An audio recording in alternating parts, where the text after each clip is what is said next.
एक ऐसी फैमिली जिसने आधी दुनिया को डोमिनेट कर रखा है अपनी ताकत की मदद से।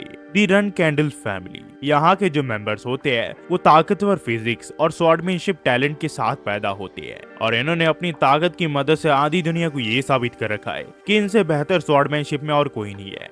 कॉम्बैक्ट, कॉन्कर और कंट्रोल, ये तीन चीजें दर्शाती है इस फैमिली के बारे में। और इसी फैमिली में वो पैदा हुआ जिन रन कैंडल, जो कि इस फैमिली का यंगेस्ट सन है। सिलेक्शन सेरेमनी में ये डिसाइड होता है कि बच्चे का फ्यूचर कैसा होगा। बच्चे को इसमें एक स्वॉर्ड चुननी होती है और जिन यहाँ पे फैमिली हेड की तलवार चुनता है, इसका मतलब वो अगला फैमिली हेड बनने वाला है। इस बात से सभी लोग काफी खुश हो जाते हैं। इसने भी ऐसी ही सोचा था कि इसके फ्यूचर में सक्सेस लिखा है और हर कोई इसकी तारीफ करेगा, पर जल्द ही इसे एहसास हो गया कि स्वॉर्डमैनशिप के लिए इसके अंदर बिल्कुल भी टैलेंट नहीं है और सभी लोग इस चीज के लिए इसकी बुराइयां करते हैं। हर कोई इसे बहुत बुरा भला कहता है। यहाँ पे फिर हमें एक दिन दिखाया जाता है जहाँ पे जिन अपनी स्वॉर्ड के साथ प्रैक्टिस कर रहा होता है, पर तभी इसके दो भाई यहाँ पे आ जाते हैं जो कि इसे कहते हैं कि वुडन स्वॉर्ड के साथ तुम्हें प्रैक्टिस करने से कोई फायदा नहीं है क्योंकि तुम यूजलेस हो। ये दोनों फिर इसका यहाँ पे मजाक उड़ाने लग जाते हैं, पर जिन इनकी बातों का कोई रिप्लाई नहीं देता, जिस वजह से ये दोनों यहाँ पे फ्रस्ट्रेट हो जाते हैं और यहाँ पे ये लोग इसे मारते हुए कहते हैं कि आखिरकार तुम हमारे सवालों का हमें जवाब क्यों नहीं दे रहे हो। यहाँ पे जिनको काफी तकलीफ होती है और वो अपनी लकड़ी की स्वॉर्ड उठाने के लिए जाता है, पर यहाँ पे उसका बड़ा भाई उसके हाथ पे पांव रख देता है और कहता है कि तुम यूजलेस हो, इस स्वॉर्ड का कोई फायदा नहीं है, और वो स्वॉर्ड को उसके हाथ से ले लेता है। वही इसका दूसरा भाई कुछ पेपर के टुकड़ों को इससे ले लेता है और कहता है कि तुम्हें क्या लगता है स्वॉर्डमैनशिप थ्योरीज को पढ़ने से तुम स्वॉर्ड चलाना सीख जाओगे, इसलिए कहते हैं कि बेकार इंसानों को कभी भी मौका नहीं दिया करते हैं, तुम फेल हो चुके हो और तुम्हें अपनी जगह पता होनी चाहिए। और ये दोनों इसके सामने इन पेपर के टुकड़ों को और लकड़ी के स्वॉर्ड को तोड़ देते हैं, पर ये कहता है कि ये सब तुम्हें करने की कोई जरूरत नहीं थी। पर तभी इसके दोनों भाई इसे पकड़ते हुए कहते हैं कि हम ये सब तुम्हारी सिर्फ भलाई के लिए कर रहे हैं, तुम्हें अपने फेथ को एक्सेप्ट कर लेना चाहिए। और क्या तुम्हारी नैनी ने तुम्हें यही सिखाया है? ये कहता है कि गिली की इसमें कोई भी गलती नहीं है। ये दोनों फिर इसे कहते हैं कि लगता है हमें तुम्हें कुछ मैनर्स सिखाने पड़ेंगे, और ये दोनों इसे बहुत बुरी तरह बुली करते हैं, पर जिनको इसे बिल्कुल भी फर्क नहीं पड़ता क्योंकि वो मेहनत करके अपने फैमिली की नजरों में आना चाहता है। ऐसा इसे लगा करता था क्योंकि कुछ ही सालों में इसे रन कैंडल फैमिली से निकाल दिया जाता है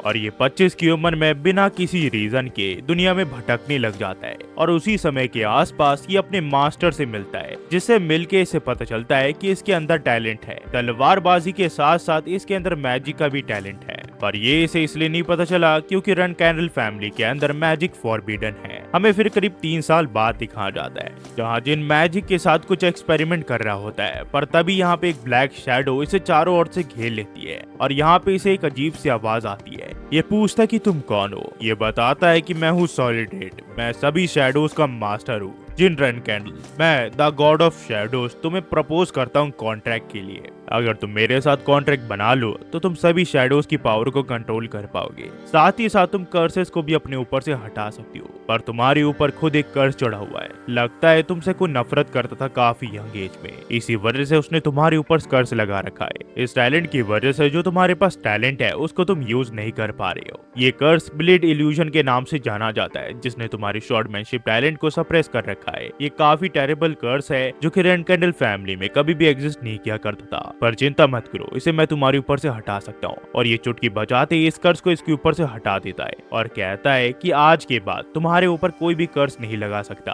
अब बस तुम्हारा एक एक्स्ट्रा ऑर्डिनरी मैजिक स्वॉर्डमैन बनना रह गया है। जिन रन कैंडल, मैं तुम्हें हमेशा ऑब्जर्व करते रहूंगा। और ये यहाँ से गायब हो जाता है, जिसके बाद जिन यहाँ पे अपनी तलवार उठा के बाहर चले जाता है और अपनी स्वॉर्ड से यहाँ पे बाहर प्रैक्टिस करने लग जाता है। और ये देखता है ये काफी अच्छे से इस स्वॉर्ड को यूज कर पा रहा होता है। ये पहले के मुकाबले काफी कम स्ट्रेंथ का यूज करके स्वॉर्ड को काफी आसानी से स्विंग कर पा रहा होता है। साथ ही साथ ये यहाँ पे मैजिक का भी यूज करता है। ये यहाँ पे काफी खुश होता है, पर तभी हमें यहाँ पे कुछ सोल्जर्स को दिखाया जाता है जो कि इसके ऊपर हमला कर देती है। और कुछ ही देर के बाद जिन एक मलबे के नीचे पड़ा होता है और अपनी जिंदगी की आखिरी सांसें ले रहा होता है, वो सोच रहा होता है कि मास्टर सॉलिडेंट, आखिरकार कोई है यहाँ पे मेरी मदद करने के लिए। अगर मेरे साथ ऐसी होना था, अगर मैं ऐसी मरने वाला था, तो आखिरकार जिंदगी ने मुझे दूसरा चांस क्यों ही दिया। और ये यहाँ पे मारा जाता है। पर जब इसकी दोबारा से आंखें खुलती है तो ये देखता है कि इसके जो हाथ है वो छोटे हो चुके हैं और ये अपने फैमिली मेंबर्स को भी देखता है, साथ ही यहाँ पे कुछ स्वॉर्ड्स को भी देखता है। और तभी इसके सामने इसकी नन गिली आ जाती है, जिसे देख के ये हैरान हो जाता है और उतने में इसकी नजर फिर एक स्वॉर्ड पे जाती है जो कि स्वॉर्ड ऑफ बारी सीधा होता है।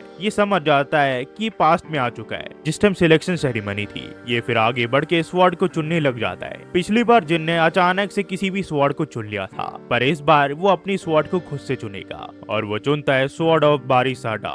और इसी के साथ सिलेक्शन सेरेमनी खत्म हो जाती है और इसे स्टॉर्म कैसल के यहाँ पे भेज दिया जाता है। हमें फिर करीब 6 साल के बाद दिखाया जाता है, जहाँ पे हम देखते हैं स्टॉर्म कैसल के यहाँ पे जहाँ जिन एक बुक को निकाल रहा होता है। दरअसल फैमिली के रूल्स के हिसाब से जो कोई भी यहाँ पे बारी सीधा को चुनता है उसे 10 साल तक स्टॉर्म कैसल में रहना पड़ता है फैमिली के रूल्स के हिसाब से, और इसे अब 3 साल और गुजारने हैं यहाँ पे। पर जिन अब यहाँ पे काफी ज्यादा बोर हो चुका होता है, पर तभी यहाँ पे एक मेड आवाज लगाती है। वो काफी डर चुकी होती है तो जिन उसे पूछता है कि क्या हुआ। वो इसे बताती है कि एक मरी हुई बर्ड आपके रूम में है।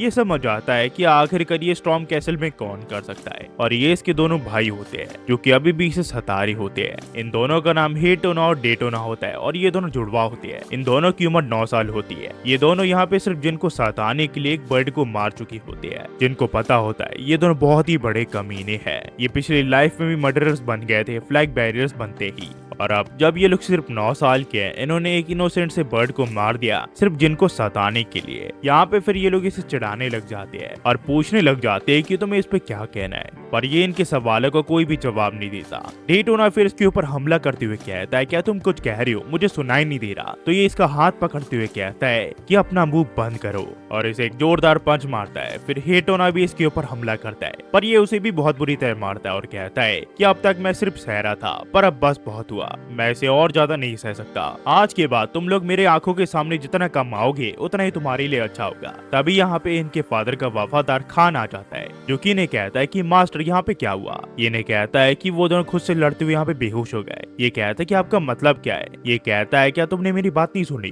वो दोनों एक दूसरे से लड़ते हुए बेहोश हो गए, जिसके बाद खान इसकी बात को समझ जाता है और ये फिर इसे कहता है कि ऐसी बातें तो फिर मैं इन दोनों को डॉक्टर के पास ले जाता हूँ। पर जिन इसे मना कर देता है और अपने आप को फॉलो करने के लिए कहता है। ये लोग फिर एक जंगल के यहाँ पे आ जाते हैं, जहाँ पे जिन उस पंछी की लाश को दफना देता है और अपने दोनों भाइयों को उसी के साइड में रख देता है। पर यहाँ पे खाने से पूछता है क्या आप इन दोनों को यहीं पे छोड़ने वाले हो। ये कहता है कि हाँ। तो ये कहता है कि यहाँ पे बारिश तेज होने वाली है। तो ये कहता है कि उन्हें एहसास होना चाहिए कि आखिरकार उन्होंने कितनी बड़ी गलती की है। खान यहाँ पे कहता है कि जैसा आप कही यंग मास्टर। यहाँ पे खान थोड़ा समझ चुका होता है, क्योंकि यहाँ पे इसने जिन के अंदर से ऑरा महसूस कर लिया होता है। वो समझ चुका होता है जो ऑरा उसके अंदर से आ रही है वो कोई मानव वाना नहीं है, और ये कोई भाइयों की लड़ाई नहीं है, ये उससे बढ़ के होने वाली है। तो इस बारे में ये फैमिली हेड को बताने का फैसला करता है और एक सर्वेंट को अपने लिए घोड़ा लाने के लिए कहता है। पर जिनको ऑलरेडी इस बारे में पता था कि वो इस बारे में इसके फादर को रिपोर्ट करने जरूर जाएगा, क्योंकि खान इनका गार्डियन नाइट है और उसी के साथ वो एक ऑब्जर्वर भी है। वैसे तो ये खान की आंखों में नॉर्मल मैजिक जैसा है, पर वो इतनी आसानी से इसे नहीं जाने देने वाला, क्योंकि ये ताकत शैडो एनर्जी है, जो कि प्रूफ है सॉलिड एंड के साथ मेरे कॉन्ट्रैक्ट का। और इस ताकत का शुक्रिया जिससे मैं इन दोनों को हरा पाया। जब मैं 1 साल का था तभी मुझे पता चल गया था कि जो कॉन्ट्रैक्ट मैंने सॉलिड एंड के साथ पिछली लाइफ में किया था वो इस लाइफ में भी वैलिड है,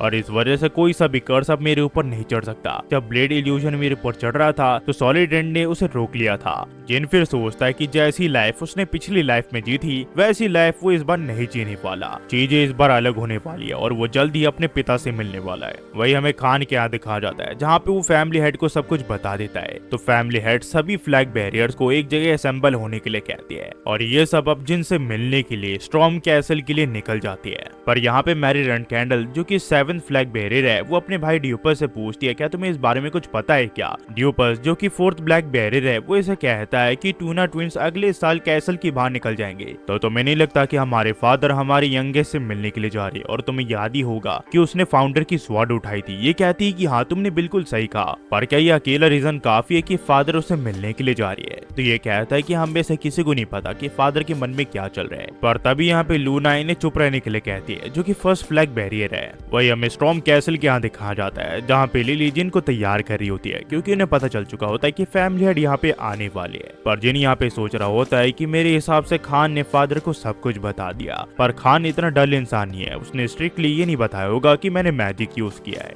उसने जो देखा उसने वही फादर को बताया होगा, जैसे कि यंगर सन ने एक ताकत का यूज किया, पर वो मैजिक या ऑरा नहीं था। इसी वजह से फादर यहाँ पे चेक करने के लिए आ रहे हैं कि मेरी ताकत और मैं क्लैन के भविष्य को उज्जवल करने के काबिल है कि नहीं। थोड़ी देर में यहाँ पे फैमिली हेड आ जाती है, जो कि टूना ट्विंस को यहाँ पे बुलाने के लिए कहते हैं। यहाँ पे टूना ट्विंस को ये कहते हैं कि मैंने सुना है कि जिनके साथ तुम्हारी लड़ाई हुई थी, आखिरकार इसमें किसकी गलती थी। ये दोनों बताते इसमें जिनकी गलती थी। उसने हम दोनों को बहुत बुरी तरह मारा और उसने एक अननोन ताकत का यूज किया। वो कोई ऑरा या फिर मैजिक नहीं था। और जैसा कि आपको पता है कि हमारी फैमिली में मैजिक फॉरबिडन है, आपको इसके ऊपर इन्वेस्टिगेशन बैठा देनी चाहिए, इससे पहले वो अपनी सारी चीजें छुपा ले। पर इसके फादर से कहते हैं कि मेरे बेटो, अगर तुम दोनों ऐसे ही चलते रहोगे तो तुम दोनों रन कैंडल फैमिली में सरवाइव नहीं कर पाओगे। ये फिर यहाँ पे जिन को बुलाने के लिए कहते हैं। और जब जिन यहाँ पे आता है तो यहाँ पे वो सोचता है कि चीरोन रन कैंडल जो मेरे पिता है और वो सबसे ताकतवर इंसान है, पर उसी के साथ वो एक हार्टलेस पर्सन है। पर आज के समय पे मेरे पिता के पास दुनिया का सबसे ग्रेटेस्ट टाइटल है, डेमी गॉड जेनेसिस नाइट। पहले वो एक आम इंसान से बिल्कुल भी अलग नहीं थे, पर जैसे ही उन्हें जेनेसिस नाइट का टाइटल मिला, उनके अंदर से ह्यूमन इमोशन जैसे गायब हो गए और वो एक ऐसी चीज बन गए जिस सिर्फ क्लैन से ही मतलब है। मेरे पिता के लिए मेरे जैसे लोग एग्जिस्ट नहीं करते जिसके अंदर शॉर्टमैनशिप का टैलेंट नहीं है। पर इस बार सब कुछ अलग होने वाला है, क्योंकि इस बार मैं किसी को भी अपने आप को झुकाने नहीं दूंगा। ये फिर अपने फादर के सामने जाके झुक जाता और कहता है कि मैं फैमिली पार्टरीज को ग्रीट करता हूँ। ये कहता है कि आखिरकार तुमने मुझे फैमिली पार्टरीज क्यों कहा, फादर क्यों नहीं कहा। ये कहता है कि मेरे भाई बहन सभी यहाँ पे आए हैं, साथ ही साथ गार्डियंस भी यहाँ पे आए हैं और काफी सारे और भी मेंबर्स यहाँ पे आए हैं। तो मुझे लगा ये एक ऑफिशियल विजिट है और इसी वजह से मैंने आपको इस नाम से बुलाया। तो ये कहता है कि तुम्हारा आंसर एकदम बढ़िया था, पर मैं यहाँ पे किसी और वजह से आया हूँ, तो तुम मुझे अभी के लिए पिता बोल सकती हो। मेरा सवाल वही है जो मैंने तुम्हारे भाइयों से पूछा था कि आखिरकार तुम्हारे भाइयों ने क्या किया कि तुम तीनों के बीच में लड़ाई हो गई। ये कहता है कि वो रिवेंज था। अगर आप रन कैंडल फैमिली के एक सदस्य हो तो ये आपका कर्तव्य है कि जो आपको मिलता है आप सूझ समेत उसको वापस करते हो, बेशक वो कोई मदद हो या फिर बदला। इसके पिता फिर सभी लोगों को इस रूम से जाने के लिए कहते हैं जिनको छोड़ के, और सब लोग यहाँ से चले जाते हैं। इसके पिता फिर इसे कहते हैं कि मैंने सभी को बाहर इसलिए भेज दिया क्योंकि मुझे तुमसे कुछ सवाल पूछने हैं। टूना ट्विंस ने मेंशन किया था कि तुमने एक स्पेशल पावर का यूज किया था और तुम्हें पता ही है रन कैंडल फैमिली में मैजिक फॉरबिडन है, और अगर तुमने मैजिक में ट्रेन किया है तो तुम स्वॉर्डमैनशिप के कभी भी पिनेकल को अचीव नहीं कर पाओगे। तो मुझे बताओ कि आखिरकार तुमने किस तरह की ताकत का यूज किया था। अगर वो मैजिक है तो मैं इतनी आसानी से तुम्हें नहीं जाने देने वाला। पर जिनको पता होता है कि जैसे उसके पिता को इस ताकत के बारे में पता चलेगा वो इसे इग्नोर नहीं कर पाएंगे, क्योंकि ये ताकत है सॉलिड्रेंट की। जिन फिर अपने पिता को कहता है कि मुझे नहीं पता ये किस तरह की ताकत है और मैं ये नहीं बता सकता कि ये मैजिक है या फिर ऑरा है, और मैं खुद सोच रहा हूँ कि आखिरकार इसे क्या नाम दूं। तो क्या आप मेरी मदद कर सकते हैं इसे नाम देने में। और जैसे ही इसके पिता इसको देखते हैं तो वह हैरान हो जाती है, क्योंकि ये ताकत होती है रन कैंडल फैमिली के फाउंडर की। इसके पिता फिर यहाँ सोचने लग जाते हैं अगर इसके पास ये ताकत है तो इसका मतलब इसकी डेस्टिनी है फैमिली हेड बनने की। ये फिर अपने पिता से पूछते ये क्या है। ये से बताता है कि वो ताकत है सॉलिडेंट द गॉड ऑफ शैडो की। ये कहता है कि गॉड ऑफ शैडो वो क्या होता है। ये से बताते हैं कि सॉलिडेंट ने हमारे फैमिली के फाउंडर लॉर्ड टीएमआर के साथ कॉन्ट्रैक्ट किया था और उसके बाद से सॉलिडेंट हमारे फैमिली के साथ हमेशा से था। पर लॉर्ड टीएमआर के गुजरते ही सॉलिडेंट भी हमारे रन कैंडल फैमिली से गायब हो गया और कभी दोबारा से अपीयर नहीं हुआ। पर पता नहीं क्यों कुछ रीजंस की वजह से वो तुम्हारे जरिए रन कैंडल फैमिली में घुसना चाहता है। तो ये इसे पूछता है कि फादर मैं एक चीज को लेकर क्यूरियस हूँ, क्या वो गॉड ऑफ सॉलिडेंट आपसे भी ताकतवर है। ये कहते हैं कि मुझे नहीं पता क्योंकि मैंने कभी भी गॉड से लड़ाई नहीं की है। पर तुम्हारा ये सवाल काफी अच्छा था। तुम्हारे नादान सवालों का शुक्रिया कि मुझे एक बहुत ही बढ़िया कंट्रोवर्शियल टॉपिक मिल चुका है। पर तुम्हारे सवालों के बदले में मैं तुमसे एक और सवाल पूछना चाहता हूँ, क्या आखिरकार तुम शैडो एनर्जी को किस तरह यूज करना चाहती हो। ये कहता है कि मैं अपनी फैमिली के सेक के लिए इसे यूज करना चाहता हूँ। तो ये इसे हंसते हुए कहता है कि तुम कितना बढ़िया झूठ बोल लेती हो। तुमने पहले अपने दोनों भाइयों को पीटा, उसके बाद तुमने उन दोनों को तूफान की वहां पे छोड़ दिया और तुम मुझे ये कहना चाहती हो कि तुम इस ताकत को अपनी फैमिली के लिए यूज करना चाहती हो। अब मुझे सच बताओ।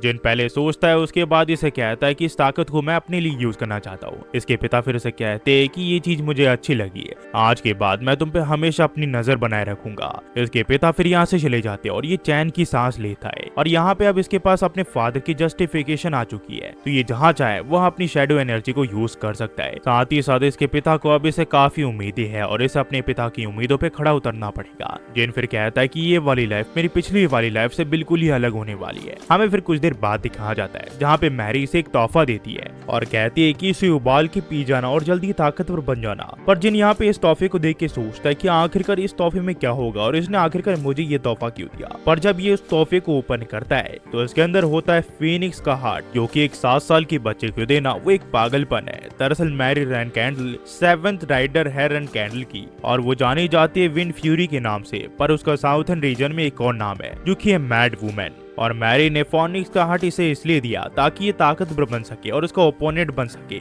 अगर आप काफी यंग एज में फोनिक्स के हार्ट को खा लेते हो तो आप आग से इम्यून हो जाते हो और आपकी ग्रोथ भी काफी तेजी से होने लग जाती है। अगर आपको सचमुच का एक फोनिक्स को समन करना है तो आपको 6 स्टार का मैजिशियन होना चाहिए और शायद से वो इस लाइफ में एक फोनिक्स को भी अपने हाथों से समन कर पाए। उतने में यहाँ पे गिली उस फोनिक्स के हार्ट का सूप बना के ले आती है और इसे ठंडा करके पीने के लिए कहती है। पर इससे पहले ये पीता ये अपने भाइयों से पूछता है अगर तुम्हें कुछ कहना है तो तुम कह सकती हो। इसके भाई से कहते कि हमें लगा कि तुम इतना सारा सूप अकेले नहीं पी सकती हो, तो हमने सोचा कि अगर तुम हमारे साथ शेयर करने के लिए तैयार हो तो हम पी सकते हैं। ये कहता है अगर तुम्हें ये सचमुच चाहिए तो तुम्हें मेरे लिए काम करना पड़ेगा। और ये इन दोनों को यहाँ पे गुफा बनाने के लिए छोड़ देता है। इन दोनों को समझ में नहीं आता कि आखिरकार ये इसे क्यों काम करवा रहा है, पर ये सोचते हैं कि अगर इन्हें फोनिक्स का सूप मिल रहा है तो इसमें क्या ही हर्ज है। ये दोनों फिर काम पूरा करके वापस आ जाते हैं तो जिन्हें इनका स्वागत करता और कहता है कि मैंने तुम दोनों के लिए सूप रेडी रख रखा है। पर जब ये दोनों उस सूप को देखते हैं तो वो एक एक चम्मच होता है। ये फिर यहाँ पे जिन से पूछते हैं कि आखिरकार ये सब क्या है।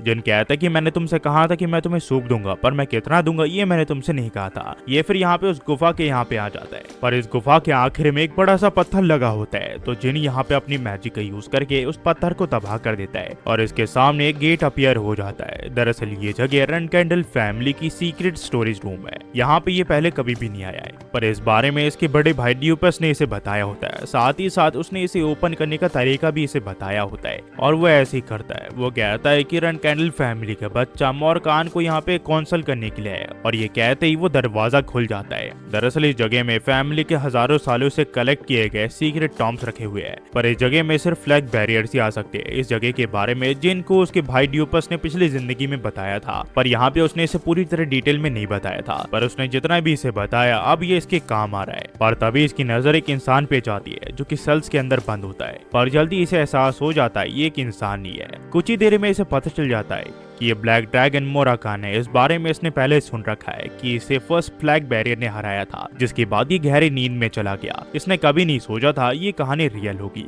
पर ये इसे इग्नोर कर देता है क्योंकि ये यहाँ पे तो सीक्रेट टॉम्स के लिए है और इसके पास इतना टाइम भी नहीं है। ये फिर यहाँ पे टॉम्स के यहाँ पे चले जाता है जहाँ पे इसे काफी अलग अलग टॉम्स मिलते हैं। इनमें से एक बुक को निकाल लेता है जिसमें 3 स्टार मैजिक थ्योरीज लिखी होती है। ये यहाँ पे इसे कॉपी करने का फैसला करता है क्योंकि अगर इस बुक को ले गया तो लोग इसे पहचान जाएंगे। यहाँ पे फिर इसे कॉपी करने लग जाता है, पर तभी इसे एक वियर्ड सी साउंड सुनाई देती है और जब ये उस गेट को खोलता है तो उसके सामने होता है मोराकान और ये इसे पूछता है कि आखिरकार तुम कौन हो। जिन्हें इसे देख के डर जाता है। वो सोचता है ये तो मोराकान है, पर आखिरकार ये जिंदा कैसे हो गया, मैंने तो इसके बारे में पिछली लाइफ में कुछ भी नहीं सुना था। पर जिन सोचता है ये हमारा फैमिली ड्रैगन गार्डियन है, अगर मैं इसके सामने तमीज से बात करूँ तो ये मुझे कुछ भी नहीं करेगा और ये इसे कहता है कि मैं फैमिली गार्डियन को ग्रीट करता हूँ। पर यहाँ पे ये गुस्सा हो जाता है और कहता है कि तुमने अभी भी मुझे क्या कहा, फैमिली गार्डियन। आखिरकार तुम्हारी हिम्मत कैसी है मुझे एक छोटे से गार्डियन से कंपेयर करने की। मैं उस रन कैंडल को नहीं छोड़ूंगा। आखिरकार उसने हर किसी को मेरे बारे में क्या सिखा रखा है, ये मुझे अब पागल बना रहा है। और थोड़ी देर के बाद ये अपने दिमाग को ठंडा करता है और कहता है कि काफी समय हो गया था, मैं काफी समय के बाद इतनी अच्छी स्मेल सूंघ रहा हूँ। ये फिर से कहता है कि आखिरकार तुम्हारे अंदर से शैडो एनर्जी की स्मेल क्यों आ रही है। ये कहता है कि शैडो एनर्जी। ये कहता है कि हाँ, मैं करीब 1000 साल से सो रहा हूँ, पर मैं इस शैडो एनर्जी की स्मेल को कभी भी नहीं भूल सकता।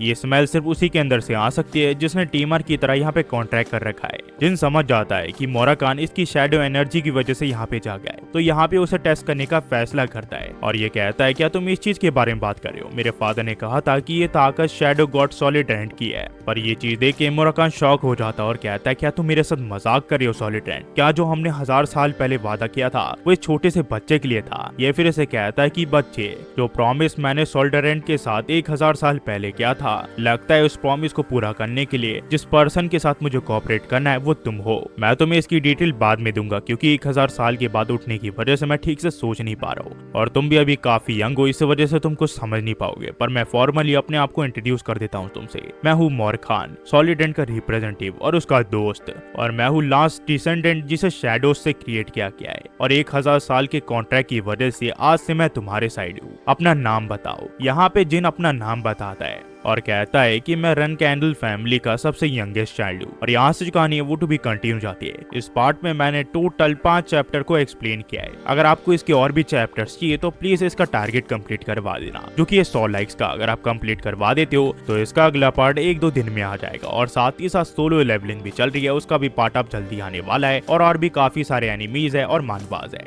इस चैनल पे ऐसी बहुत ही बेहतरीन कहानी आने वाली है। अगर आप इन कहानियों को मिस नहीं करना चाहते हो तो सब्सक्राइब करके बेल आइकन को दबाना ना भूले और लाइक भी करना ना भूले और कमेंट प्लीज कर देना इस वीडियो पे ताकि इसकी रीच बढ़ जाए। बस जाते हुए सिर्फ इतना ही कहूंगा guys, thanks for watching. Next video मिलता है, होपफुली आप सब बढ़िया होंगे और इसका अगला पार्ट जल्दी आने वाला है जैसे ही आप इसके 100 लाइक का टारगेट कंप्लीट करवा देते हो। Thanks for watching guys.